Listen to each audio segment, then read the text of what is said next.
পরেই দেশে অরাজকতা নাশকতা করছে ফ্যাসিস্ট এবং তাদের দোসররা। আমরা দেখতে পাচ্ছি যে বিভিন্ন জায়গায় এখন গোলাগুলি চলছে, মন্দিরে হামলা হচ্ছে এবং নাশকতা ও লুটপাট করছে। আমরা মনে করি আমাদের যে ছাত্র নাগরিকদের অভ্যুত্থান তাকে নস্যাৎ করার জন্যই পরিকল্পিতভাবে এই ধরনের ঘটনা ঘটানো হচ্ছে। আমরা মুক্তিকামী ছাত্র জনতাকে সজাগ এবং সতর্ক থাকতে আহ্বান জানাচ্ছি এবং আমাদের যে অন্তর্বর্তীকালীন সরকার, আমরা সেই সরকারের যে প্রস্তাবনা 24 ঘন্টার সময় নিয়েছিলাম, জরুরি পরিস্থিতি মোতাবেক আমরা এখনই তার একটি রূপরেখা ঘোষণা করছি।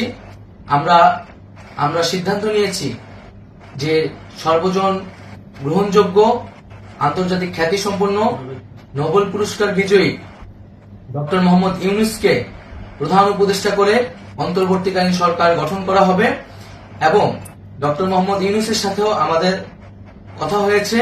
তিনি ছাত্র জনতার আহ্বানে বাংলাদেশকে রক্ষা করতে এই গুরু দায়িত্ব নিতে সম্মত হয়েছে। আমরা সকালের মধ্যেই আমরা এই সরকার গঠনের প্রক্রিয়া দেখতে চাই।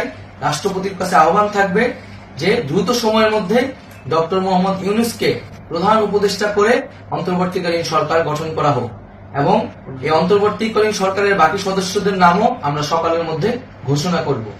প্রিয় বন্ধুগণ, দেশে যে অরাজকতা চলছে, মানুষের জীবনের নিরাপত্তাহীনতা চলছে, সেজন্য আমরা রাষ্ট্রপতির কাছে আহ্বান জানাচ্ছি দেশে আইন শৃঙ্খলা পরিবেশ ফিরিয়ে আনার জন্য দ্রুত সময়ের মধ্যে কার্যকর ব্যবস্থা নিতে হবে এবং আইন শৃঙ্খলা বাহিনীকে সহযোগিতা করার জন্য মুক্তিকামী ছাত্র জনতাও রাজপথে থাকবে এবং অন্তর্বর্তীকালীন সরকার গঠন না হওয়া পর্যন্ত মুক্তিকামী ছাত্র জনতাকে রাজপথে থেকে তাদের যে অভ্যুত্থান, সেই অভ্যুত্থানকে রক্ষা করতে হবে।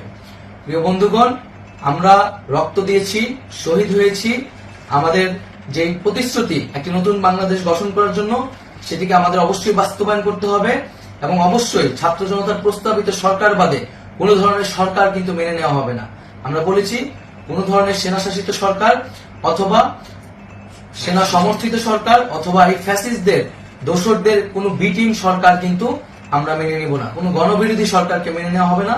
ছাত্র জনতার অভ্যুত্থানকারী যে প্রস্তাবিত সরকার, অন্তর্বর্তীকালীন সরকার, যেটা আমরা সিদ্ধান্ত উপনীত হয়েছি ডক্টর মোহাম্মদ ইউনূসকে প্রধান উপদেষ্টা করে এই সরকার গঠন করা হবে, সেই সরকারকেই বাস্তবায়ন করতে হবে অবিলম্বে।